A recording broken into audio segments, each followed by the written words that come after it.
who's back with a video.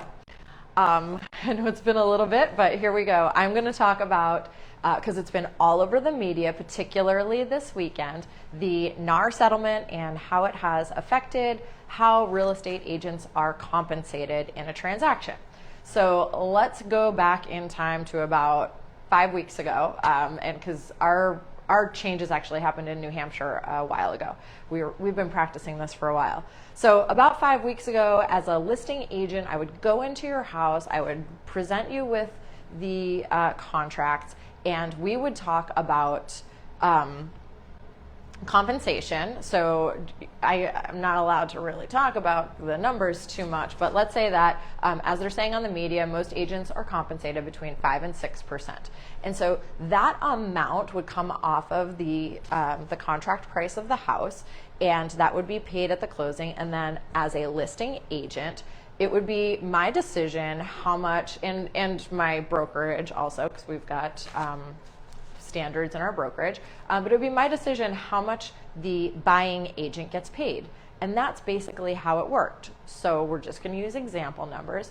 If the seller was paying 5% commission on a sale, then I may compensate the buyer agent 2.5% if they did a great job, carried their end of the transaction, represented their client well, and we got to the finish line without too many cuts and bruises. Now, the biggest difference is now when you're presented with a listing contract, a listing agreement, you'll see a couple of lines. At least in the state of New Hampshire, Maine set it up a little bit different, but it's all essentially the same thing. It's that the seller now gets to decide how the buyer agent is compensated. They have a line for the listing agency or listing brokerage. They have a line for if it's a unrepresented buyer, so if a buyer comes without an agent representing them, and then there's a line for if a buyer agent comes. There's all kinds of other things too about concessions, but I want to tell you what I'm seeing because I've signed a lot of listing agreements over the last month. I've been presenting this to sellers. I know what the media is presenting, and I want to tell you what's actually happening out there. So what I'm seeing is sellers are still they're happy to compensate buyer agents. Most of them are. I've had some sellers opt for a much lower percentage. I will say that it will, and it has affected the amount of traffic that we get on those listings. And I honestly didn't think that it would. I was kind of one of these people that was like, it's not going to affect it. If a buyer wants to see your house, a buyer is going to see your house.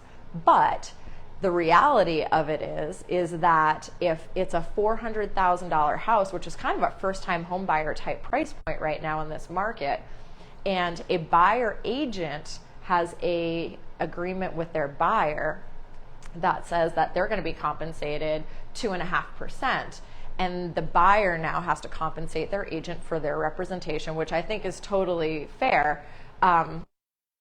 Tatlock. Speaking, Jerry, I'm doing a live video right now, so I'm just warning you. Speaking of agents who do a great job, thanks, Jerry. The buyer is going to then have to bring $10,000 more to the transaction. And a first-time home buyer just tends to not have that extra money. They're putting money down. Sometimes they're FHA, so they only have 3.5% to put down. They don't have that extra $10,000.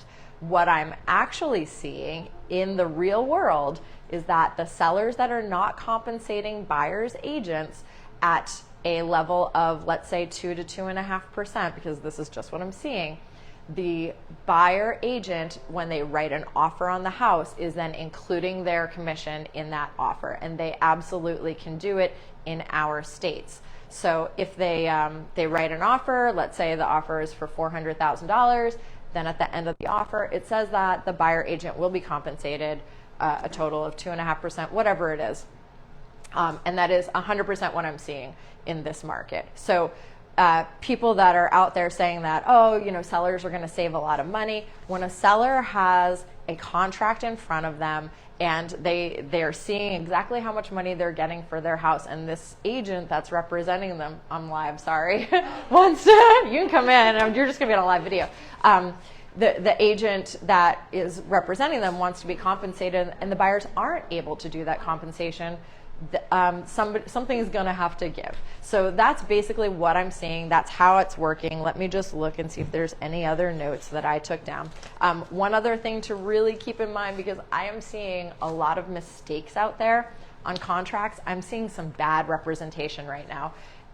It matters more than ever who you're hiring to be your buyer agent, especially if you are out of your pocket taking thousands of dollars or working it into your offer, so you're then financing that buyer agent compensation over a 30-year period, so it's costing you 3 times as much. It's really, really important to vet your agents. Do not go with the first agent that you see on Zillow. Find somebody who you can get a good reference from. Google has great a great reference review policy, but find somebody that's got reviews. Find somebody that you know that's been helped lately by a real estate agent, somebody that's been through a tough transaction and their agent did a great job. Really, really important right now. It's getting a little messy out there recently.